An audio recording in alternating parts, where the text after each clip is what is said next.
అలాగే తీసుకుంటే మొన్న కలకత్తాలో సంఘటన జరిగింది ఒక డాక్టర్, లేడీ డాక్టర్ మీద. అది చాలా దురదృష్టకరం. అలాంటి సంఘటనలు ఈ ఆంధ్రప్రదేశ్ రాష్ట్రంలో తీసుకుంటే 2 రోజులకు ఒకటి జరుగుతూ ఉంది. ఎందుకు? ఈ పాయకరావుపేట ఎమ్మెల్యే గారు మన జూనియర్ డాక్టర్లు ధర్నాకి మద్దతు తెలియజేస్తూ వెళ్ళారు, ఫోటోలు దిగారు, చాలా సంతోషం. కానీ ఏం చర్యలు తీసుకున్నారు? ఈ ఆంధ్రప్రదేశ్ రాష్ట్రంలో ఆడపిల్లల సేఫ్టీ కోసం, డాక్టర్ సేఫ్టీ కోసం ఆ సంఘటన జరిగాక మీరు ఏం చర్యలు తీసుకున్నారు? అంటే వచ్చి పరామర్శ చేసి ఫోటోలు దిగేసి వెళ్ళిపోతే చర్యలు తీసుకున్నట్టుగేనా? నిన్న కాక మొన్న తిరుపతి స్విమ్స్లో ఒక డాక్టర్ని కొట్టడం జరిగింది. మరి ఏవి మీ చర్యలు? మీరు బాధ్యత ఇదేనా మీరు నిర్వర్తించే బాధ్యత? ఏ మెడికల్ కాలేజీలో కానీ, ఏ ప్రభుత్వ కాలేజీలో కానీ మీరు ఏం చర్యలు తీసుకున్నారు ఆ రోజు తర్వాత? చెప్పండి. మళ్ళీ మాట్లాడితే ఈవిడ అంటారు, జగనన్న అంటే ఎక్కడికి వెళ్ళినా ఒకటే స్క్రిప్ట్ అట. జగనన్న మీ హామీల కోసం మాట్లాడితే ఎందుకు ఉలిక్కి పడుతున్నారు పాయకరావుపేట ఎమ్మెల్యే గారు? అంటే మీరు హామీలు నెరవేర్చట్లేదని భయమా? ఆ స్క్రిప్టు మేము ఏర్పాటు చేసిన స్క్రిప్ట్ కాదు, మీరు మీ కూటమి ప్రభుత్వం ఏర్పాటు చేసిన స్క్రిప్ట్ అది.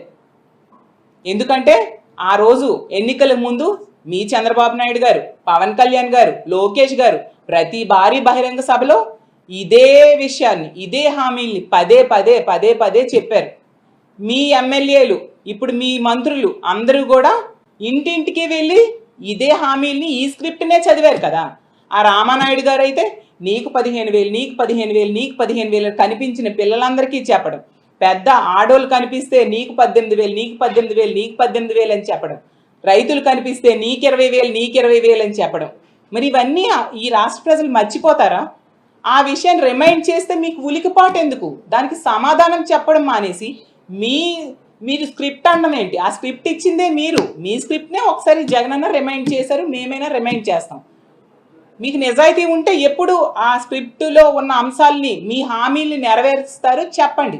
అది మానేసి ఏంటి ఈ విమర్శలు? ఎప్పటికైనా నేను తెలియజేసేది ఏంటంటే, మీరు ఎంతసేపు కూడా ఆత్మస్తుతి, పరనింద అన్న ప్రకారం వెళ్తున్నారు తప్ప బాధ్యతల మీద దృష్టి పెట్టట్లేదు. మీకు ఓట్లేసి ప్రజలు గెలిపించారు కాబట్టి వాళ్ళకి న్యాయం చేయడం కోసం, ఈ రాష్ట్ర ప్రజలకు న్యాయం చేయడం కోసం పని చేయండి. మా జగనన్న మీద, మా ప్రభుత్వం మీద విమర్శలు ఆపి ఇక ముందు మీ ప్రభుత్వం ఏం చేస్తుంది అనే దాని మీద మాట్లాడితే బాగుంటుంది. లేకపోతే ప్రజల్లో మీరే చులకనైపోతారు. ప్రజలు తగిన సమయంలో బుద్ధి చెప్పడానికి సిద్ధంగా ఉంటారనే విషయం మర్చిపోవద్దు పాయకరావుపేట ఎమ్మెల్యే గారు అని తెలియజేసుకుంటూ, మనం చూసాం మొన్న అచ్యుతాపురం సెజ్లో ఎసెన్షియా ఫార్మా కంపెనీలో ఒక దుర్ఘటన జరిగింది. ఆ సంఘటన మీద ఈ రాష్ట్ర ప్రభుత్వం, అలాగే పాయకరావుపేట ఎమ్మెల్యే గారు అబద్ధాలు చెప్తూ ఉన్నారు. వాటిని ఖండించడం కోసం మీ ముందుకు రావడం జరిగింది. ఆ ఫార్మా కంపెనీలో జరిగిన దారుణం నిజంగా చాలా దురదృష్టకరం. 17 మంది చనిపోయారు, 41 మందికి గాయాలయ్యాయి. గతంలో ఎన్నో ప్రమాదాలు జరిగినా కూడా ఎప్పుడూ జరగనటువంటి విషాదం చోటు చేసుకుంది. కానీ ఈ విషాదంలో ఆ బాధితులకి ప్రాణాలు కాపాడడంలో కానీ, అలాగే క్షతగాత్రుల్ని అంబులెన్సుల్లో తీసుకెళ్లడంలో కానీ, ఆ కంపెనీ యాజమాన్యం మీద చర్యలు తీసుకోవడంలో కానీ ఈ రాష్ట్ర ప్రభుత్వం పూర్తిగా విఫలమైంది. అలాగే తీసుకుంటే చంద్రబాబు నాయుడు గారైనా, మంత్రులైనా, స్థానిక మంత్రి అయినా, అలాగే ఎంపీ, ఎమ్మెల్యేలు అందరూ కూడా వాళ్ళకి అండగా నిలబడడంలో విఫలమయ్యారు. చంద్రబాబు నాయుడు గారు, ఈ కూటమి ప్రభుత్వం ఎక్కడో మదనపల్లిలో పేపర్స్ తగలబడిపోతే హెలికాప్టర్ ఇచ్చి డీజీపీని పంపించారు. మరి 17 మంది ఎంత దారుణంగా యాక్సిడెంట్లో చనిపోయారు. ఏమి ఒక హెలికాప్టరో ఫ్లైటో వేసి హోంమంత్రి గారిని, అలాగే డీజీపీ గారిని అక్కడికి పంపొచ్చు కదా? అలాంటి ఆలోచన రాలేదా? అంటే కాలిపోయిన పేపర్లకు ఉన్న విలువ 17 మంది ప్రాణాలకు లేదా? ఉత్తరాంధ్ర ప్రజల ప్రాణాలకు అంత విలువ లేదా అని నేను అడుగుతూ ఉన్నాను. అలాగే తీసుకుంటే పాయకరావుపేట ఎమ్మెల్యే గారు, ఆవిడ ఎంతసేపు కూడా జగనన్నని తిట్టడం కోసమే ఆవిడ టైం వెచ్చిస్తారు తప్ప ఎక్కడా బాధ్యతగా తనకిచ్చిన బాధ్యతని నెరవేర్చడం మనం చూడలేదు. ఎంతమంది చనిపోయినా కూడా చంద్రబాబు నాయుడు గారు పరామర్శకు వెళ్ళాక ఒక ఉన్నత స్థాయిలో సమీక్ష చేయాల్సిన అవసరం లేదా? రాష్ట్ర స్థాయిలో సమీక్ష చేశారా?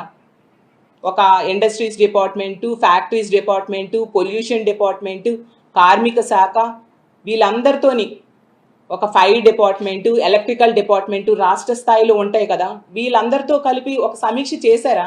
ఇదేమీ చేయకుండా వీకెండ్కి ఏమో స్పెషల్ ఫ్లైట్లో హైదరాబాద్ వెళ్ళిపోయారు. సరే, మంచిదే, కానీ ఇవి చేసి వెళ్ళొచ్చు కదా. అంటే లెక్కలేనితనం, నెగ్లిజెన్సీ, ప్రజల ప్రాణాల మీద వాళ్ళకున్న నెగ్లిజెన్సీని తెలియజేస్తూ ఉంది. అలాగే తీసుకుంటే వీళ్ళేమో వాళ్ళు బాధ్యత నెరవేర్చడంలో ఘోరంగా విఫలమయ్యి మళ్ళీ తిరిగి గత ప్రభుత్వం మీద, మా జగనన్న మీద బురద జల్లడానికి ప్రయత్నిస్తూ ఉన్నారు. దాన్ని చూసి ప్రజలు అసహించుకుంటూ ఉన్నారు. పాయకరావుపేట ఎమ్మెల్యే గారు అయితే మరీ దారుణంగా మాజీ ముఖ్యమంత్రి గారిని పట్టుకొని చాలా చులకనగా మాట్లాడుతూ ఉన్నారు. అసలు ఆవిడ అలా తిట్టినంత మాత్రాన జగన్ గారికి ఉన్న విలువ ఏమాత్రం తగ్గదు. ఆకాశం మీద ఉమ్మేస్తే మన మీదే పడుతుంది. అసలు అనిత గారికి నేను ఒకటే అడుగుతూ ఉన్నాను, అమ్మ, మీరు వాడుతున్న భాష, మీరు మాట్లాడుతున్న మాటలు ఈ సభ్య సమాజం వింటే ఏమనుకుంటుంది? రాష్ట్రంలో ఉన్న తల్లిదండ్రులు ఏంటి ఈవిడ ఎలాంటి భాష మాట్లాడుతున్నారు, మా పిల్లలు ఇది నేర్చుకుంటారేమో అని భయపడుతూ ఉన్నారు మీ భాష చూసి. అందరి వరకు ఎందుకు మీ పిల్లలు అడగరా, అమ్మ ఏంటి ఎలాంటి భాష మాట్లాడుతున్నావు అనేసి? రేపొద్దున పిల్లలు అదే భాష మాట్లాడితే తప్పు అని మీరు చెప్పగలరా? చెప్తే అమ్మ నువ్వు మాట్లాడిన మాటలే కదా మేము మాట్లాడుతున్నామని అనరా? ఇదేనా మీరు ఫ్యూచర్ జనరేషన్స్కి ఇస్తున్న సందేశం అని నేను అడుగుతూ ఉన్నాను. అలాగే తీసుకుంటే సీఎం గారిని పట్టుకొని, అరే నువ్వు సీఎం ఏంటి, సీఎంనే కదా మనోడు ఏంటది? అసలు ఆ సంబోధన ఏంటి, ఆ సంస్కారమా ఏంటి? ఇంత సంస్కారహీనంగా మీరు బిహేవ్ చేస్తున్నారు. ఇది నిజంగా చాలా దురదృష్టకరం. ఒక మహిళ అయ్యుండి ఇలాంటి మాటలు మాట్లాడడం మహిళా లోకానికే సిగ్గుచేటు. మీ ముందు హోమ్ మినిస్టర్గా ఎంతోమంది చేశారు, అలాగే రకరకాల మంత్రి పదవులు చాలామంది చేశారు, చీఫ్ మినిస్టర్స్ చేశారు, అలాగే ఎమ్మెల్యేలుగా, ఎంపీలుగా చాలామంది ప్రజాప్రతినిధులుగా ఉన్నారు. కానీ ఎవ్వరూ కూడా ఎంత దారుణమైన భాష, ఎంత సంస్కారహీనంగా మాట్లాడిన సంఘటనలు మనం చూడలేదు. ఏదో ఇలాంటి మాట్లాడితే గొప్ప వస్తుంది అనుకుంటున్నారేమో కానీ మీ హోందాతనం మీరు కోల్పోతారు, ప్రజల దగ్గర మీరు చులకనైపోతారు అనే విషయం మీరు గుర్తించాల్సిందిగా తెలియజేస్తూ ఉన్నాను. అలాగే మీ అందరికి ఒక అనుమానం రావచ్చు, ఏంటి అనిత గారిని పాయకరావుపేట ఎమ్మెల్యే అంటూ ఉన్నారు అనేసి. ఎందుకు అంటూ ఉన్నానంటే ఆవిడ ప్రోటోకాల్ ప్రకారం హోమ్ మినిస్టర్ తప్ప హోమ్ మినిస్టర్గా బాధ్యతలు అస్సలు నెరవేర్చట్లేదు. హోమ్ మినిస్టర్గా విఫలమయ్యారు, ఒక అసమర్థ హోమ్ మినిస్టర్. ఆవిడ ఎంతసేపు కూడా జగనన్నని తిట్టడం కోసమే ఆ పదవి ఇచ్చినట్టుగా బిహేవ్ చేస్తున్నారు తప్ప తన బాధ్యతలు నెరవేర్చాలి అనే విషయం ఆవిడ ఏమాత్రం కూడా గుర్తెరగట్లేని పరిస్థితి మనం చూస్తూ ఉన్నాం. ఈ అచ్యుతాపురం సెజ్ సంఘటన అయినప్పుడు కూడా ఈవిడ 2 గంటలకు జరిగితే మనం చూసాం. ఆ రోజు సెక్రటేరియట్లోనే ఉన్నారు. అప్పుడు చంద్రబాబు నాయుడు గారు ఉన్నారు, డీజీపీ గారు ఉన్నారు. మరి వెంటనే ఎందుకు స్పందించలేదు ఈవిడ? 4 గంటలకి జగనన్నని తిట్టడానికి ప్రెస్ మీట్ పెట్టారు. జగనన్నని ఎప్పుడైనా తిట్టుకోవచ్చు, మీ పని ఎప్పుడు జగనన్నని తిట్టడమే కదా. మరి ఆ ప్రెస్ మీట్లో ఈ సంఘటన కోసం స్పందించలేదు ఎందుకు? అంటే నెగ్లిజెన్సీ. ఇలాంటి సమస్యల మీద మీకు ఇంపార్టెన్స్ లేదు, కానీ ఎంతసేపు జగనన్నని తిట్టడం మీదే మీ కాన్సన్ట్రేషన్ కనిపిస్తూ ఉంది. అలాగే తీసుకుంటే ముచ్చిమరి సంఘటన జరిగింది, 50 రోజులైంది, కనీసం పరామర్శకి వెళ్ళలేదు. ఒక చిన్నారి బాలికని హత్య చేసి బాడీ దొరకకుండా చేస్తే కనీసం 50 రోజులైనా పరామర్శకి వెళ్ళలేదు. సరికదా ఆ బాడీని ఈ రోజు కూడా వెతికి పట్టి ఇవ్వలేని చేతకాని హోమ్ మినిస్టర్ మీరు. అలాగే తీసుకుంటే మీ కాన్స్టిట్యున్సీలో, మీ పక్క కాన్స్టిట్యున్సీలో ఎంతోమంది ఆడపిల్లల మీద అత్యాచారాలు, హత్యలు, దాడులు జరిగాయి. మీరు కనీసం రెస్పాండ్ అయ్యారా? కనీసం వాళ్ళకి పరామర్శ చేశారా? వాళ్ళకి ఏమైనా కాంపన్సేషన్ ఇచ్చారా? ఆ రాంబల్లి సంఘటన తీసుకుంటే ఆ పాప మృతదేహం అక్కడ ఎన్టీఆర్ హాస్పిటల్లో ఉంటే దగ్గరలో సన్మానాలకు వెళ్ళారు తప్ప కుటుంబానికి పరామర్శ చేయలేదే, కనీసం కాంపన్సేషన్ ఇవ్వలేదే. ఇంత బాధ్యతారాహిత్యంగా వ్యవహరిస్తూ ఉన్న మిమ్మల్ని పాయకరావుపేట ఎమ్మెల్యే అనడమే సమంజసమని నేను భావిస్తూ ఉన్నాను. అలాగే తీసుకుంటే ఆ రోజు ప్రెస్ మీట్ పెట్టారు 4 గంటలకి, అందులో ఏమీ మాట్లాడలేదు. తరువాతైనా అధికారులను ఆదేశించి హుటాహుటిగా బయలుదేరాలి కదా ఈ అచ్యుతాపురం సెజ్ సంఘటన కోసం. అసలు ఏం జరిగింది, వాళ్ళని ఏ విధంగా ఆదుకోవాలని. కనీసం వందే భారత్లో 7 గంటలకు బయలుదేరినా 11:30కు చేరిపోతారు. అవి ఏమీ లేకుండా తీరుబడిగా 9 గంటలకు బయలుదేరి 2:30కో ఎంతకో వచ్చారు. అది మీ ప్రభుత్వం తాలూకా బాధ్యతారాహిత్యం. మరి ఇలాంటి బాధ్యత లేని హోమ్ మినిస్టర్ని ఏమని పిలవాలి? పాయకరావుపేట ఎమ్మెల్యేగానే పిలవాల్సిన పరిస్థితి. అలాగే తీసుకుంటే ఆమె అంటారు ఎల్జీ పాలిమర్ సంఘటన జరిగినప్పుడట జగన్ అన్నంట ఫ్యాక్టరీ దగ్గరికి వచ్చారా అనేసి. ఎంత అజ్ఞానంతో ఆవిడ మాట్లాడుతున్నారో మనం అర్థం చేసుకోవచ్చు. అసలు ఆ సంఘటన జరిగినప్పుడు కొన్ని కిలోమీటర్ల మేర విషవాయువులు వ్యాపించాయని స్థానికులందరూ ఊళ్ళే ఖాళీ చేసి వెళ్ళిపోయారు. అలాంటి ప్లేస్కి చీఫ్ మినిస్టర్ గారు ఎలా వెళ్తారు? కేవలం 6 గంటల్లో జగనన్న ముఖ్యమంత్రిగా విశాఖపట్నం వచ్చి బాధితులు పరామర్శించారు. మరి ఆ ఎల్జీ పాలిమర్స్ సంఘటన జరిగినప్పుడు మీ నాయకుడు అయిన చంద్రబాబు నాయుడు గారు ఉన్నారు. అప్పుడు ఎక్కడున్నారు? అసలు ఈ రాష్ట్రంలో ఉన్నారా? ఏ విధంగా స్పందించారు? జూమ్లో స్పందించారు. అసలు పరామర్శకైనా వచ్చారా? మీరా మా నాయకుడైన జగనన్న కోసం మాట్లాడతారు? అసలు కాంపెన్సేషన్ తీసుకుంటే వెంటనే 6 గంటల లోపే జగనన్న అక్కడికి పరామర్శకు రావడమే కాకుండా విశాఖపట్నం వాళ్ళకి బాధితులకు పరామర్శ చేసి అసలు ఈ రాష్ట్ర చరిత్రలో ఎన్నడూ లేనట్టుగా ₹1 కోటి కాంపెన్సేషన్ ప్రకటించడం జరిగింది. దేశవ్యాప్తంగా అందరూ ప్రశంసించారు. అసలు మానవత్వంతో జగనన్న ఇంత బాగా స్పందించారు ఈ ముఖ్యమంత్రి అనేసి ఆ రోజు జగనన్నకి దేశవ్యాప్తంగా ప్రశంసలు అందుకున్నారు. మరి చంద్రబాబు నాయుడు గారు తీసుకుంటే 2వ రోజు వచ్చారు సరికదా. 14 ఏళ్ళు గతంలో ముఖ్యమంత్రిగా చేశారు. ఎన్నో ఇలాంటి యాక్సిడెంట్స్ జరిగాయి. ఎప్పుడైనా ఇంత కాంపెన్సేషన్ మీ చంద్రబాబు నాయుడు గారు ఇచ్చారా? ఎందుకు? ఆ రోజు పుష్కరాల ఘటన జరిగింది. అప్పుడు 29 మంది తొక్కిసలాట్లో ఈ చంద్రబాబు నాయుడు గారి ఆ రోజు షూటింగ్లో చనిపోయారు. ఆ తొక్కిసలాట్లో వాళ్ళకైనా కనీసం కాంపెన్సేషన్ చంద్రబాబు నాయుడు గారు ఇచ్చారా? మరి ఎలా మీరు కంపేర్ చేస్తారు చంద్రబాబు నాయుడు గారికి జగనన్నకి? అంటే నోరుంది కదా అనేసి ఇష్టం వచ్చినట్టుగా మాట్లాడేయడమేనా? అబాండాలు వేసేయడమేనా? నిజాలు మాట్లాడడం మీకు రాదా అని అడుగుతూ ఉన్నాను. ఇన్ని మాటలు చెప్తూ ఉన్నారు అనిత గారు. మరి ఇన్ని రోజులైంది, ఆ ఫ్యాక్టరీ యాజమాన్యాన్ని రప్పించారా? వాళ్ళ మీద ఏమైనా చర్యలు తీసుకున్నారా మీరు? అవి ఏమీ చేయకుండా ఎంతసేపు గత ప్రభుత్వాన్ని మా జగనన్నని తిట్టడంకో మీ టైం అంతా వేస్ట్ చేస్తూ ఉన్నారు తప్ప ఏం యాక్షన్ తీసుకున్నారు? మీ ప్రభుత్వం అధికారంలోకి వచ్చి 3 నెలలైంది. సరే, ఫ్యాక్టరీస్ సేఫ్టీ మీద ఎప్పుడైనా ఒక సమీక్ష చేశారా? మీ చంద్రబాబు నాయుడు గారు కానీ, మీ ప్రభుత్వం కానీ, మీ కార్మిక శాఖ కానీ, మీ ఇండస్ట్రీస్ డిపార్ట్మెంట్ కానీ అసలు ఫ్యాక్టరీస్ భద్రత మీద ఏమైనా సమీక్ష ఈ 3 నెలల్లో మీరు చేశారా అని నేను అడుగుతున్నాను. అలాగే తీసుకుంటే గత జూలై నెలలో జగ్గైపేట అల్ట్రాటెక్ సిమెంట్ ఫ్యాక్టరీలో ప్రమాదం జరిగి 3 చనిపోయారు. పోనీ ఆ ప్రమాదం జరిగాకైనా చేయాలి కదా. అలాంటిది ఏమైనా చేశారా? ఏం చేయలేదే. ఇప్పుడు ఇది జరిగింది. మళ్ళీ వెంటనే సినర్జీస్ కంపెనీలో పరవాడలో ఇంకొక యాక్సిడెంట్, అక్కడ 3 చనిపోవడం జరిగింది. మరి వాళ్ళకి ఏమైనా కాంపెన్సేషన్ ఇచ్చారా మీరు? ఎల్జీ పాలిమర్స్లో జగనన్న ఇచ్చాడు. ఇప్పుడేమో ఈ కంపెనీలో తీసుకుంటే ఎసెన్షియా కంపెనీలో జగనన్న అక్కడికి వచ్చాడు కాబట్టి వెంటనే జగనన్న వస్తున్నాడు అని తెలిసి గబగబా ప్రకటించేశారు ₹1 కోటి. మరి ఈ సినర్జీస్ కంపెనీ బాధితులు చనిపోయారు, వాళ్ళేం పాపం చేశారు? వాళ్ళకెందుకు మీరు ఏమి ఇవ్వలేదు? వాళ్ళకి ఇవ్వాలి కదా ₹1 కోటి. అలాగే తీసుకుంటే ఈ ఎసెన్షియా కంపెనీలో చనిపోయిన బాధితుల మృతదేహాలకి 2వ రోజు మా నాయకులైన బొత్స గారు, మా మిగతా నాయకులు చూడడానికి వెళ్ళారు. మీరు అంతవరకు వెళ్ళలేదే. ఇదేనా మీ బాధ్యత? మీరు చేయాల్సిన పని ఇదేనా? అలాగే ఇంకో మాట కూడా అనిత గారు అంటూ ఉన్నారు, మా జగనన్న ప్రభుత్వంలోనంట భద్రతా చర్యలు తీసుకోలేదు, సేఫ్టీ ఆడిట్ నిర్వర్తించలేదు అనేసి అంటూ ఇష్టం వచ్చినట్టుగా మాట్లాడుతున్నారు. కానీ మా జగనన్న ప్రభుత్వంలో అత్యంత విజయవంతంగా సేఫ్టీ ఆడిట్ చేయడం జరిగింది.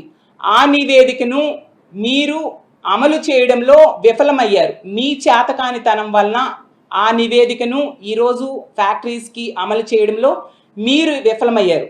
అది విఫలమయ్యి మళ్ళీ మా మీద, మా ప్రభుత్వం మీద బురద జల్లడం నిజంగా విడ్డూరంగా ఉందని ప్రజలందరూ నవ్వుకుంటూ ఉండే పరిస్థితి కనిపిస్తూ ఉంది.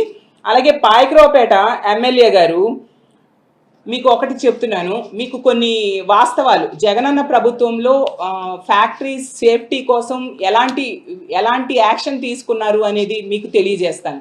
ఫస్ట్ నుంచి తీసుకుంటే ఇప్పుడే చెప్పినట్టుగా ఈ రాష్ట్ర చరిత్రలో ఏ ముఖ్యమంత్రి ఇవ్వనట్టుగా ₹1,00,00,000 ఇవ్వడమే కాకుండా ఆ సంఘటనని ఎంతో మానవత్వంతో వాళ్ళకి ఆదుకోవడానికి జగనన్న ఎంతగానో ప్రయత్నించి కేవలం 6 గంటల్లోనే ముఖ్యమంత్రి వచ్చేసారంటే ఎంతగా వాళ్ళని ఆదుకోవడానికి జగనన్న తాపత్రయపడ్డారో మనం అర్థం చేసుకోవచ్చు.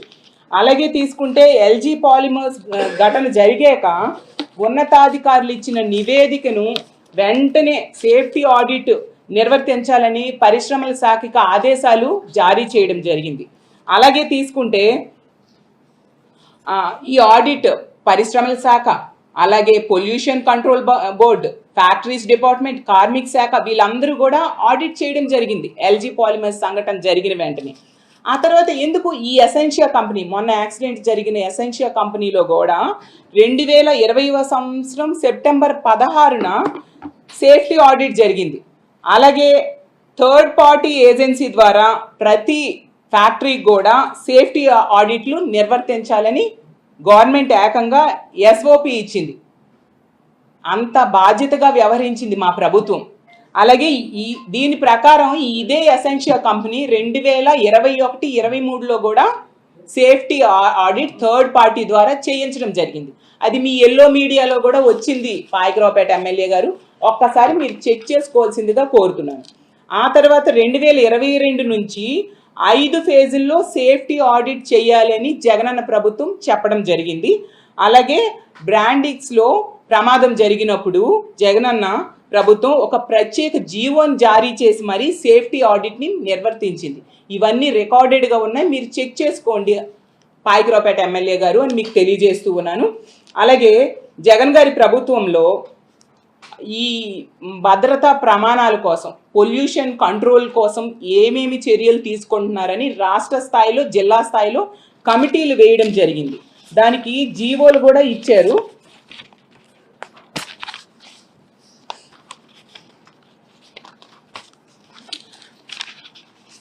జీవోలు కూడా ఇవ్వడం జరిగింది. అందులో రాష్ట్ర స్థాయి కమిటీలో AP pollution control board member secretary, అలాగే director of factories, commissioner of labour, పరిశ్రమల శాఖ కమిషనరు వీళ్ళందరూ కూడా సభ్యులుగా ఉండడం జరిగింది. అలాగే జిల్లా స్థాయి కమిటీల్లో జిల్లా కలెక్టరు, పరిశ్రమల శాఖ GM, factories deputy chief inspector, labour deputy commissioner, APPCB అంటే Andhra Pradesh pollution control board regional అధికారులు సభ్యులుగా ఉన్నారు. అంటే రాష్ట్ర స్థాయిలో, జిల్లా స్థాయిలో కమిటీలు ఏర్పాటు చేయడం జరిగింది. ఇంతగా పరిశ్రమల భద్రత కోసం జగనన్న చర్యలు తీసుకోవడం జరిగింది. ఇవన్నీ కూడా రికార్డెడ్గా ఉన్నాయి. అలాగే తీసుకుంటే ఆ జీవో ఇచ్చి వదిలేయలేదు జగనన్న, సమీక్ష చేయడమే కాకుండా తనిఖీలు నిర్వర్తించి 5 ఫేజుల్లో ఇవన్నీ అమలయ్యేట్టుగా చర్యలు తీసుకోవడం జరిగింది. అసలు నిజం చెప్పాలంటే ఇప్పుడు చీఫ్ సెక్రటరీగా ఉన్న నీరబ్ కుమార్ ప్రసాద్ గారు ఆ రోజు అటవీ పర్యావరణ శాఖ స్పెషల్ సిఎస్గా ఉన్నారు. అతనే సెప్టెంబర్ 16న మరో మెమో ఇచ్చారు. అంటే రెడ్ కేటగిరీ పరిశ్రమలతో పాటు మిగతా పరిశ్రమల్లో కూడా ఈ భద్రతా ప్రమాణాలు, కాలుష్య నివారణ కోసం ఏంటి తనిఖీలు నిర్వర్తించాలి అనే దాని మీద ఒక మెమో ఇవ్వడం జరిగింది. 3 నెలల్లో ఆ తనిఖీలు నిర్వర్తించి నివేదికలు అందజేయాలని చెప్పి ఇదే నీరబ్ కుమార్ ప్రసాద్ గారు ఇచ్చిన జీవోలో ఉంది. అలాగే పరిశ్రమల్లో సేఫ్టీ ఆడిట్లు నిర్వర్తించి వాటి కాంప్లయన్స్ నివేదికలు కూడా తెప్పించుకోవడం జరిగింది. ఇంత చక్కగా ప్రమాదాల నివారణ కోసం జగనన్న ప్రభుత్వం ఆ రోజు చర్యలు చేపట్టడం జరిగింది. ఇవన్నీ మీరు తెలుసుకోవాలంటే ఈ నీరబ్ కుమార్ ప్రసాద్ గారు ఇప్పుడు చీఫ్ సెక్రటరీగా ఉన్నారు. అతన్ని అడిగి తెలుసుకోండి. అతను ఆ రోజు అక్కడ వర్క్ చేశారు, అతన్ని అడిగి తెలుసుకోండి. అలాగే తీసుకుంటే మొన్న చంద్రబాబు నాయుడు గారు వచ్చారు మన విశాఖపట్నం వచ్చి, ఎంతసేపు కూడా ఈ జరిగిన దుర్ఘటన అంతా కూడా జగనన్న ప్రభుత్వం మీద నెట్టేయడానికే తాపత్రయపడ్డారు తప్ప ఏమి చర్యలు తీసుకోవాలి అనే దాని మీద కాన్సన్ట్రేషన్ లేదు. అసలు చంద్రబాబు నాయుడు గారు అతను ముఖ్యమంత్రిగా 14 ఏళ్ళు గతంలో చేశారు. ఇలాంటి సంఘటనలు జరగలేదా? ఎందుకు పరవాడ ఫార్మాసిటీలోనే 24 యాక్సిడెంట్స్ జరిగితే 21 మంది చనిపోయారు 2014 నుంచి 19 మధ్య. 69 మంది గాయాలయ్యాయి. ఇంకా రాష్ట్ర వ్యాప్తంగా తీసుకుంటే లెక్కలేనని. ఇన్ని జరిగి ఈ ఒక సంఘటన జరిగింది, అది గత ప్రభుత్వం మీద నెట్టేయడానికి మీరు ప్రయత్నించడం ఏంటో అర్థం కావట్లేదు. అలాగే పాయకరావుపేట ఎమ్మెల్యే గారికి ఇంకో సూచన, మీరు ఎంతసేపు మా జగనన్న మీద, మా జగనన్న ప్రభుత్వం మీద కామెంట్స్ చేయడము, విమర్శలు చేయడము మానేసి అసలు మీ బాధ్యతని సక్రమంగా నిర్వర్తించడానికి ప్రయత్నిస్తే బాగుంటుందని తెలియజేస్తూ ఉన్నాను. ఇప్పుడు ముచ్చిమరి సంఘటన అయ్యింది. ఆ సంఘటనలో బాలిక కనిపించడం మానేసింది, ఎక్కడో పడేశారు. ఈ 50 రోజులైనా దొరకలేదు. వెతకడం కూడా ఆపేశారు. ఎందుకు? ఆమె ఒక పేద ఆడపిల్ల, ఒక బీసీ ఆడపిల్ల కాబట్టి నిర్లక్ష్యం. సస్పెండ్ అయిన సిఐకి ఎస్ఐకి పోస్టింగ్లు ఇచ్చారు, కానీ బాలిక మృతదేహం మాత్రం ఈ రోజు కూడా దొరకలేదు. అది ఈ ప్రభుత్వం తాలూకా బాధ్యత. అలాగే తీసుకుంటే మొన్న కలకత్తాలో సంఘటన జరిగింది ఒక డాక్టర్, లేడీ డాక్టర్ మీద. అది చాలా దురదృష్టకరం. అలాంటి సంఘటనలు ఈ ఆంధ్రప్రదేశ్ రాష్ట్రంలో తీసుకుంటే 2 రోజులకు ఒకటి జరుగుతూ ఉంది. ఎందుకు? ఈ పాయకరావుపేట ఎమ్మెల్యే గారు మన జూనియర్ డాక్టర్లు ధర్నాకి మద్దతు తెలియజేస్తూ వెళ్ళారు, ఫోటోలు దిగారు, చాలా సంతోషం. కానీ ఏం చర్యలు తీసుకున్నారు? ఈ ఆంధ్రప్రదేశ్ రాష్ట్రంలో ఆడపిల్లల సేఫ్టీ కోసం, డాక్టర్స్ సేఫ్టీ కోసం ఆ సంఘటన జరిగాక మీరు ఏం చర్యలు తీసుకున్నారు? అంటే వచ్చి పరామర్శ చేసి ఫోటోలు దిగి వెళ్ళిపోతే చర్యలు తీసుకున్నట్టుగేనా? నిన్న కాక మొన్న తిరుపతి స్విమ్స్లో ఒక డాక్టర్ని కొట్టడం జరిగింది. మరి ఏవి మీ చర్యలు? మీరు బాధ్యత ఇదేనా మీరు నిర్వర్తించే బాధ్యత? ఏ మెడికల్ కాలేజీలో కానీ, ఏ ప్రభుత్వ కాలేజీలో కానీ మీరు ఏం చర్యలు తీసుకున్నారు ఆ రోజు తర్వాత? చెప్పండి. మళ్ళీ మాట్లాడితే ఇవిడ అంటారు, జగనన్న అంటే ఎక్కడికి వెళ్ళినా ఒకటే స్క్రిప్ట్ అట. జగనన్న మీ హామీల కోసం మాట్లాడితే ఎందుకు ఉలిక్కి పడుతున్నారు పాయకరావుపేట ఎమ్మెల్యే గారు? అంటే మీరు హామీలు నెరవేర్చట్లేదని భయమా? ఆ స్క్రిప్టు మేము ఏర్పాటు చేసిన స్క్రిప్ట్ కాదు, మీరు మీ కూటమి ప్రభుత్వం ఏర్పాటు చేసిన స్క్రిప్ట్ అది. ఎందుకంటే ఆ రోజు ఎన్నికల ముందు మీ చంద్రబాబు నాయుడు గారు, పవన్ కళ్యాణ్ గారు, లోకేష్ గారు ప్రతి భారీ బహిరంగ సభలో ఇదే విషయాన్ని, ఇదే హామీల్ని పదే పదే పదే పదే చెప్పారు.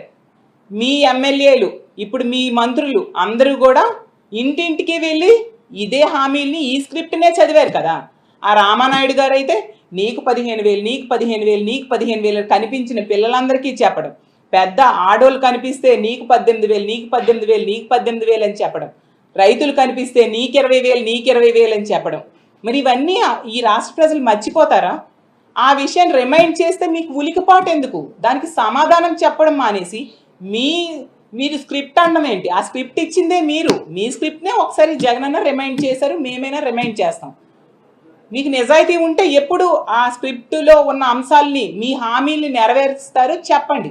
అది మానేసి ఏంటి ఈ విమర్శలు? ఎప్పటికైనా నేను తెలియజేసేది ఏంటంటే, మీరు ఎంతసేపు కూడా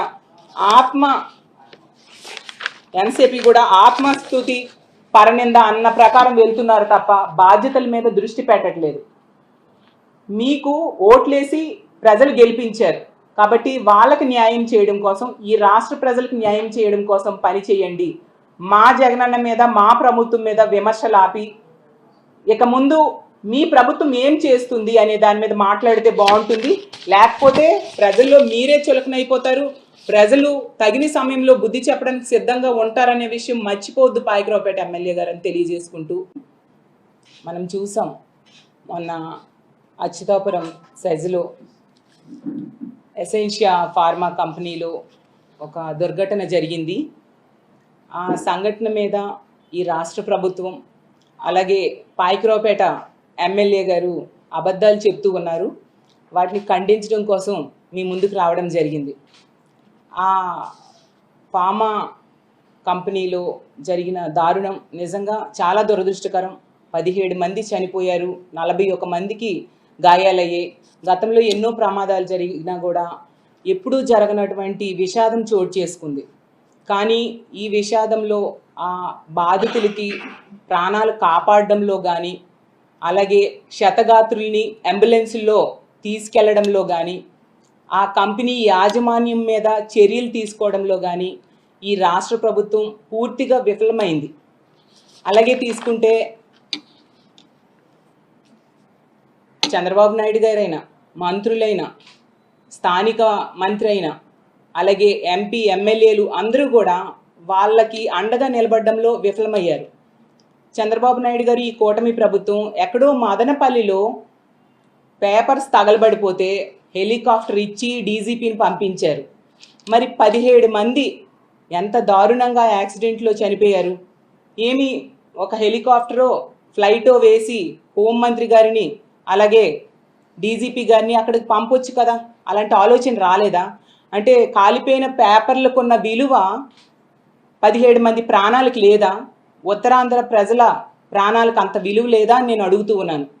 అలాగే తీసుకుంటే పాయకరావుపేట ఎమ్మెల్యే గారు, ఆవిడ ఎంతసేపు కూడా జగనన్నని తిట్టడం కోసమే ఆవిడ టైం వెచ్చిస్తారు తప్ప ఎక్కడా బాధ్యతగా తనకిచ్చిన బాధ్యతని నెరవేర్చడం మనం చూడలేదు. ఎంతమంది చనిపోయినా కూడా చంద్రబాబు నాయుడు గారు పరామర్శకు వెళ్ళాక ఒక ఉన్నత స్థాయిలో సమీక్ష చేయాల్సిన అవసరం లేదా? రాష్ట్ర స్థాయిలో సమీక్ష చేశారా? ఒక industries department, factories department, pollution department, కార్మిక శాఖ వీళ్ళందరితోని ఒక ఫైర్ డిపార్ట్మెంటు, ఎలక్ట్రికల్ డిపార్ట్మెంటు రాష్ట్ర స్థాయిలో ఉంటాయి కదా, వీళ్ళందరితో కలిపి ఒక సమీక్ష చేశారా?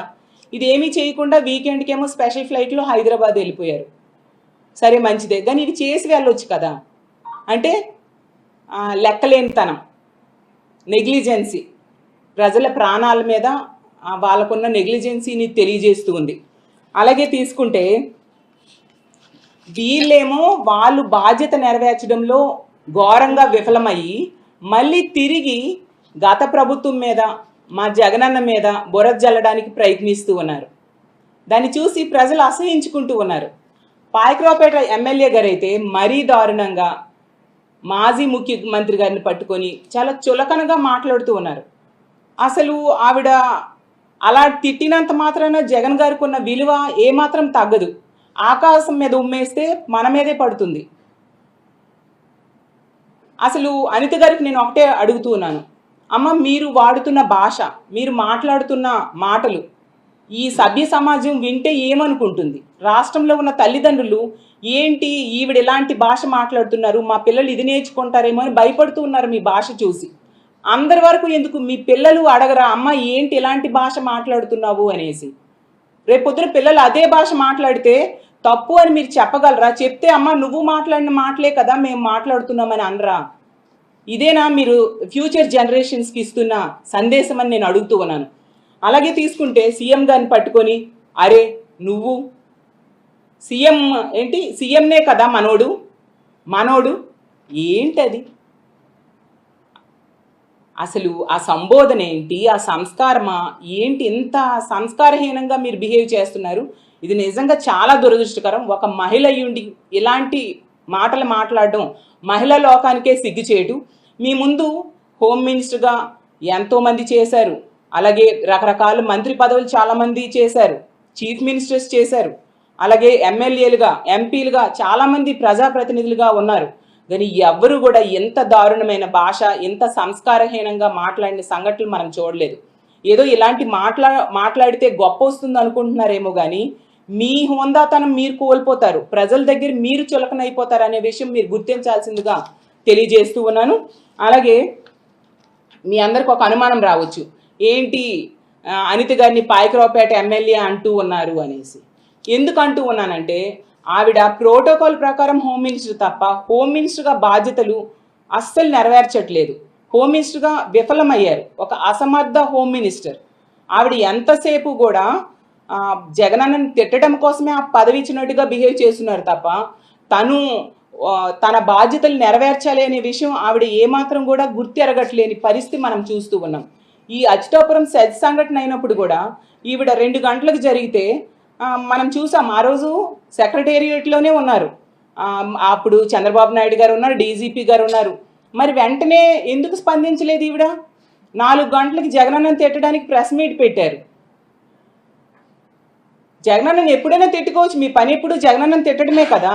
మరి ఆ ప్రెస్ మీట్లో ఈ సంఘటన కోసం స్పందించలేదు ఎందుకు అంటే నెగ్లిజెన్సీ. ఇలాంటి సమస్యల మీద మీకు ఇంపార్టెన్స్ లేదు, కానీ ఎంతసేపు జగనన్నని తిట్టడం మీదే మీ కాన్సన్ట్రేషన్ కనిపిస్తూ ఉంది. అలాగే తీసుకుంటే ముచ్చిమరి సంఘటన జరిగింది, 50 రోజులైంది, కనీసం పరామర్శకి వెళ్ళలేదు. ఒక చిన్నారి బాలికని హత్య చేసి బాడీ దొరకకుండా చేస్తే కనీసం 50 రోజులైనా పరామర్శకి వెళ్ళలేదు సరికదా. ఆ బాడీని ఈ రోజు కూడా వెతికి పట్టి ఇవ్వలేని చేతకాని హోమ్ మినిస్టర్ మీరు. అలాగే తీసుకుంటే మీ కాన్స్టిట్యున్సీలో, మీ పక్క కాన్స్టిట్యున్సీలో ఎంతోమంది ఆడపిల్లల మీద అత్యాచారాలు, హత్యలు, దాడులు జరిగాయి. మీరు కనీసం రెస్పాండ్ అయ్యారా? కనీసం వాళ్ళకి పరామర్శ చేశారా? వాళ్ళకి ఏమైనా కాంపన్సేషన్ ఇచ్చారా? ఆ రాంబల్లి సంఘటన తీసుకుంటే ఆ పాప మృతదేహం అక్కడ ఎన్టీఆర్ హాస్పిటల్లో ఉంటే దగ్గరలో సన్మానాలకు వెళ్ళారు తప్ప కుటుంబానికి పరామర్శ చేయలేదే, కనీసం కాంపన్సేషన్ ఇవ్వలేదే. ఇంత బాధ్యతారాహిత్యంగా వ్యవహరిస్తూ ఉన్న మిమ్మల్ని పాయకరావుపేట ఎమ్మెల్యే అనడమే సమంజసమని నేను భావిస్తూ ఉన్నాను. అలాగే తీసుకుంటే ఆ రోజు ప్రెస్ మీట్ పెట్టారు 4 గంటలకి, అందులో ఏమీ మాట్లాడలేదు. తరువాతైనా అధికారులను ఆదేశించి హుటాహుటిగా బయలుదేరాలి కదా ఈ అచ్యుతాపురం సెజ్ సంఘటన కోసం. అసలు ఏం జరిగింది, వాళ్ళని ఏ విధంగా ఆదుకోవాలని. కనీసం వందే భారత్లో 7 గంటలకు బయలుదేరినా 11:30కు చేరిపోతారు. అవి ఏమీ లేకుండా తీరుబడిగా 9 గంటలకు బయలుదేరి 2:30కో ఎంతకో వచ్చారు. అది మీ ప్రభుత్వం తాలూకా బాధ్యతారాహిత్యం. మరి ఇలాంటి బాధ్యత లేని హోమ్ మినిస్టర్ని ఏమని పిలవాలి? పాయకరావుపేట ఎమ్మెల్యేగానే పిలవాల్సిన పరిస్థితి. అలాగే తీసుకుంటే ఆమె అంటారు ఎల్జీ పాలిమర్ సంఘటన జరిగినప్పుడట జగనన్న అంట ఫ్యాక్టరీ దగ్గరికి వచ్చారా అనేసి. ఎంత అజ్ఞానంతో ఆవిడ మాట్లాడుతున్నారో మనం అర్థం చేసుకోవచ్చు. అసలు ఆ సంఘటన జరిగినప్పుడు కొన్ని కిలోమీటర్ల మేర విషవాయువులు వ్యాపించాయని స్థానికులందరూ ఊళ్ళే ఖాళీ చేసి వెళ్ళిపోయారు. అలాంటి ప్లేస్కి చీఫ్ మినిస్టర్ గారు ఎలా వెళ్తారు? కేవలం 6 గంటల్లో జగనన్న ముఖ్యమంత్రిగా విశాఖపట్నం వచ్చి బాధితులు పరామర్శించారు. మరి ఆ ఎల్జీ పాలిమర్ సంఘటన జరిగినప్పుడు మీ నాయకుడు అయిన చంద్రబాబు నాయుడు గారు ఉన్నారు, అప్పుడు ఎక్కడున్నారు? అసలు ఈ రాష్ట్రంలో ఉన్నారా? ఏ విధంగా స్పందించారు? జూమ్లో స్పందించారు, అసలు పరామర్శకైనా వచ్చారా? మీరా మా నాయకుడైన జగనన్న కోసం మాట్లాడతారు? అసలు కాంపన్సేషన్ తీసుకుంటే వెంటనే 6 గంటల లోపే జగనన్న అక్కడికి పరామర్శకు రావడమే కాకుండా విశాఖపట్నం వాళ్ళకి బాధితులకు పరామర్శ చేసి అసలు ఈ రాష్ట్ర చరిత్రలో ఎన్నడూ లేనట్టుగా ₹1 కోటి కాంపన్సేషన్ ప్రకటించడం జరిగింది. దేశవ్యాప్తంగా అందరూ ప్రశంసించారు. అసలు మానవత్వంతో జగనన్న ఇంత బాగా స్పందించారు ఈ ముఖ్యమంత్రి అనేసి ఆ రోజు జగనన్నకి దేశవ్యాప్తంగా ప్రశంసలు అందుకున్నారు. మరి చంద్రబాబు నాయుడు గారు తీసుకుంటే 2వ రోజు వచ్చారు సరికదా. 14 ఏళ్ళు గతంలో ముఖ్యమంత్రిగా చేశారు, ఎన్నో ఇలాంటి యాక్సిడెంట్స్ జరిగాయి. ఎప్పుడైనా ఇంత కాంపన్సేషన్ మీ చంద్రబాబు నాయుడు గారు ఇచ్చారా? ఎందుకు? ఆ రోజు పుష్కరాల ఘటన జరిగింది, అప్పుడు 29 మంది తొక్కిసలాట్లో ఈ చంద్రబాబు నాయుడు గారి ఆ రోజు షూటింగ్లో చనిపోయారు.